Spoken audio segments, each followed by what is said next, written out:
What's up everyone, and welcome back to the channel. In today's video, I want to go over a few things with my recently purchased Audi R8. So if you're new to the channel, this is my 2012. It's a gated 6-speed with the V8 engine. I'm going to talk later why I did not go with the V10, but this is my second one. It's an absolute blast. I highly recommend this car. If you're looking for something under $100,000, this is one of the best bang for the buck supercars that you can buy. It's well balanced, has plenty of power. I recently went on a 200-mile mountain trip and it was phenomenal, just ripping through the mountains. It handled incredibly well, and it sounds really good too if you put on an aftermarket exhaust. So let's just do a quick walk around of my car real quick. Basically, the only options you could get on the exterior were the color wheels that you wanted and which side blades you wanted to go with. You can see that minor carbon fiber, which I'm super excited about because I think that's the only thing that you can get for these side blades. You can do body colored or a darker colored silver, but I think carbon fiber is the way to go. And then you can see my wheels are like the dark titanium gray. You could get chrome, I think, or black, but I think this looks really good, especially on the white. So that's basically the only exterior options you could get for this car, and I really like how this model looks. A lot of you guys agreed on my collection day, getting white just makes this car pop that much more. So let's go ahead and take a look at the interior, where I pretty much have everything that you could get, including the Alcantara headliner. But we have more carbon fiber. You can see it running around the gauge cluster there. I do not have the extended leather, which basically just does the entire dash in this upper section right here. Everything else is leather, of course. We have leather on the seats, which came heated standard. So I have those controls down below there, have navigation, Bang & Olufsen sound system. It's just a really nice interior. This has also been a great daily as well, and I've already put 800, 900 miles on it in less than a month. I drive it almost every single day because it is so much fun to drive. So the first thing that I want to cover in today's video is why in the world did I go with another V8 instead of buying that manual V10, that Lamborghini engine in your R8 with the V10 badge on the side and that crazy exhaust sound. Why'd I go with another V8? Well, the main reason is pricing. Manual V10 R8s are going for a premium. They're around the $140,000 mark, and that's with 12 to 15,000 miles on them. I really couldn't find any other V10 manuals that were under 100 grand. I did, however, find one. It was a 2010, had 55,000 miles on it, for the exact same price as my V8 6-speed manual with 20,000 miles on it. So I decided to go with the lower mileage than getting the V10 because I want to rack up miles on this car. Going from 20,000 to 55,000 miles that I found on that V10 is probably going to take me 4, 5, maybe 6 years, somewhere around there. I plan on driving this as much as possible, but I just couldn't justify spending that much for 55,000 miles. That was the only car that I found that was a gated manual V10 for under $100,000. So manuals are becoming more rare. They're harder and harder to find, and it took me around 3 months to find this car. I did, however, find 2 or 3 other V8 manuals, but every time I was interested in one, it sold. I'd find another one, it would sell. As soon as someone buys one and picks one up, they're really not planning to sell that anytime soon. And just like my car here, I plan on keeping it 4, 5, 6 years, maybe not even selling it ever. It's just gonna be hard to replace. Unless I can find the perfect manual Lamborghini, this probably won't leave the garage anytime soon. And it's a blast to drive. When you compare this to the manual V10, you're really not losing hardly anything. It's the same car, same design, still looks like a supercar. You're just losing a little bit of power. And when you compare these cars in a straight line, it's not all that much slower. When you're on back mountain roads, it's going to be performing the exact same. There's only so much usable power that you can use out on the roads. So to me, this is the perfect car to get. It's relatively affordable. I would say in that $60,000 to $80,000 mark. I have found 6-figure V8s, which I think is a crazy amount of money for a V8. Those had 12, 13,000 miles on them. But you have to buy a car too that's been driven. You don't want a car that's been sitting most of its life. If you calculate the miles on my car here, for a 2012, it was driven around 2,600 miles a year, which is enough to keep everything kind of going. It had routine maintenance and everything like that.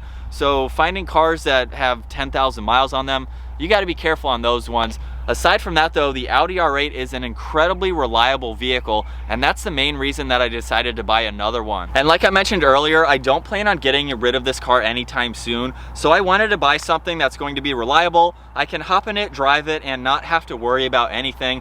The Audi R8 is one of the most reliable supercars that you can buy. Audis are incredibly reliable vehicles, and if you drive this all the time, you keep it well maintained, it can last pretty much forever. I have seen another V8 that made it 150,000 miles before it needed a new engine. I'm at 20,000 miles, so I have more than 100,000 miles on this car before I really need to worry about anything. And depending on how you drive the car, of course, can vary on that mileage. So let's go ahead and talk about what it costs to keep an Audi R8 out on the road.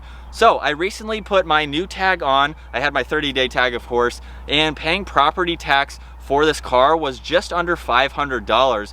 To me, that's really not all that much considering this is an $80,000 car. So just under $500 to get the tag for it is really not a huge number, especially when you consider it being very similar to Corvettes or other cars in that same price range. And then for insurance to keep this out on the road, I do have full coverage. I don't have any tickets, any accidents. I have a clean driving record.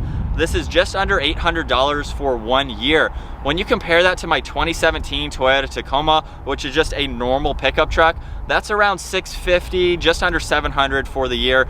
So this really doesn't break the bank in order to insure it and keep it on the road. So I spend about $1,500 a year for all three of my vehicles, which is crazy because I've seen some people spend almost that much just for one car. And of course, it's going to depend on your region, how old you are, if you've had any tickets, accidents, things like that. But $800 for the year to keep this out on the road is really not all that much either. And then last up is oil changes. Now I can't do this myself. I would need a car lift because this takes about 10 quarts of oil, and I simply can't do that on jack stands. Plus, on a vehicle like this, it is nice to have that oil change on your Carfax to show that the car was properly maintained and well taken care of. So an oil change for this costs about $140, and $100 of that is just for the oil itself. So it's worth it to me to pay someone $40 going to an approved shop to do this oil change for me. And that's once a year, every 5,000-6,000 miles or so. And that's about what I average for this car. As I mentioned earlier, I do try to drive this every single day and as much as I can. But since I have more than one vehicle, this will probably get around 5,000-6,000 miles in 1 year. So once a year, spending $140 to do the oil, that's really not all that costly either. And then for gas on this car, it has a 21-gallon tank, which is actually the same size as my Tacoma, runs on premium, so it costs anywhere between $40 and $60, just depending on the gas prices, which is a little steep. It's a little bit more than my Tacoma, but hey, you get more miles per gallon in this car than anything else, and it's just a blast to drive. So that is pretty much it for maintenance on this car. Aside from that, possibly a clutch at some point. I have 20,000 miles on this car. It's the stock or the original clutch. That can last maybe 80,000, 100,000 miles, somewhere around there, just depending on how I'm driving the car. It could be less than that, we'll see. At some point, if I do have to replace the clutch, I do know from Audi it would cost anywhere between $8,000 and $10,000. But you have to go aftermarket. You can save some money, 2, 3, 4 grand, maybe somewhere around there, plus labor. You could be into this 5 or 6 grand. I don't think I could do that myself. We'll see when the time comes. But aside from that, I don't have a long list of maintenance for this car. That's it to keep this out on the road, which I love. Like I said earlier, very reliable, very cheap to keep out on the road, easy to maintain, and you can just drive this every single day. There's really not all that much that you have to worry about. Now, on my previous R8, I did have a caliper leak in one of the brakes. That was a $1,400 part from Audi. I didn't have to pay all of that because of the warranty that I had on my car at the time.